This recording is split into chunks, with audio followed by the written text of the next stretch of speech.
Hey, it's Jens. Welcome to a new macro photography episode. Today it's going to be awesome. We're going to test a very interesting tool which allows us to take time lapse over a couple of days with a very slow rotation. We're going to shoot some flowers. We're going to do focus stacking, high magnification macro photography, flash photography. We're going to experiment with this incredible dark background and a green screen. Let's do it.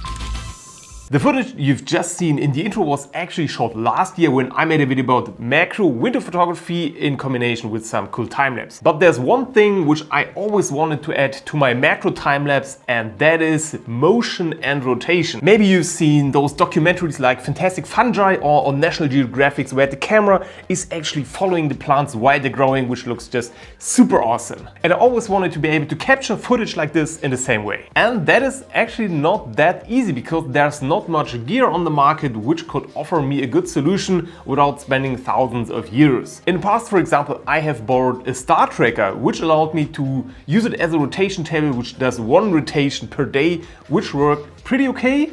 I was searching on the internet for a better solution because I wanted to have the slowest rotation possible. One rotation per day is good, but when you think of real long time lapse, one rotation per 5 days or 10 days, that is something which is more interesting for me. And then I have discovered this small guy here, which hopefully offers all the applications I was looking for time-lapse macro rotation photography. Okay, so as a first test, I had the fantastic idea to put a banana on the rotation table and film the browning process.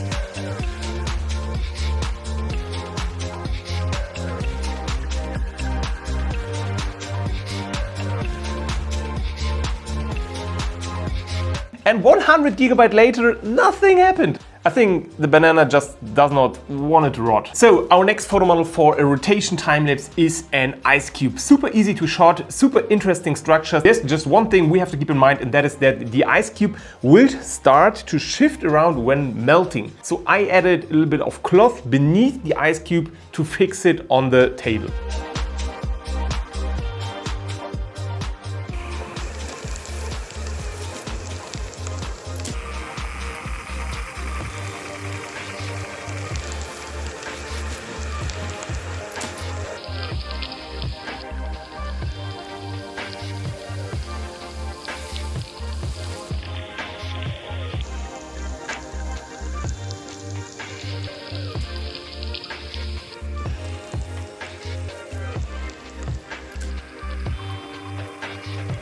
When you want to shoot a time lapse for 5, 10 or even 30 days, there are two very important tools you need to shoot time lapse at that length. And that is a dummy battery just to power the camera and a remote to be able to shoot for like every 5 minutes and not just every 30 or 60 seconds, depending on the camera model you use. So before we want to start with our time lapse, we have to ask ourselves what will eventually be the speed of the process, the growing, for example, of the time lapse we're going to take the images of. So there are two simple ways. The first is, for example, take one image per second, collect terabytes of data, and then speed up everything in post. The better way is to know a little bit more about the process and take proper intervals. For example, 2 or 5 minutes per image. For the ice cubes, I chose an interval of like 10 seconds, and for mushrooms, I choose exposure times normally between 3 and 10 minutes. I really wanted to test my new rotation table with the mushrooms, but this was like 20 pounds, so the rotation table was not strong enough, but the time lapse was still pretty okay.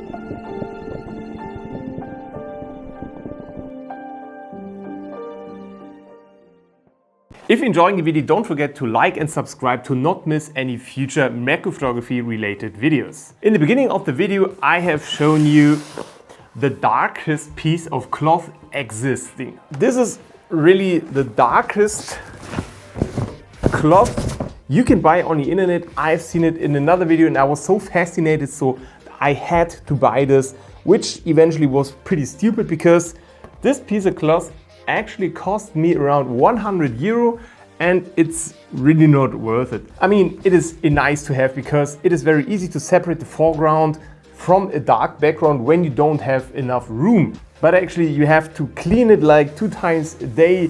There are already some damages, so I will use it, but I would not buy it again. For our next time lapse, we're gonna test this background with a flower to shoot an opening time lapse of a lily, and then we're gonna do some extreme macro of the pollen. Let's go.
I really like how the lily came out, and I think I will repeat time-lapse like this with other flowers. And as promised, now we're going to take a closer look on the pollen of the lily and do some high magnification stacking. I took several different stacks with a magnification between 2.5 and 5x magnification. Therefore, I've used the Laowa 25, which is an extreme macro lens together with a flash diffuser. All images were taken at an aperture of 5.6 and then eventually stacked in HELICON focus. As the flower was extremely bright in comparison to the pollen, it somehow burned the images, so I've replaced the flower with a green screen, and here are the results.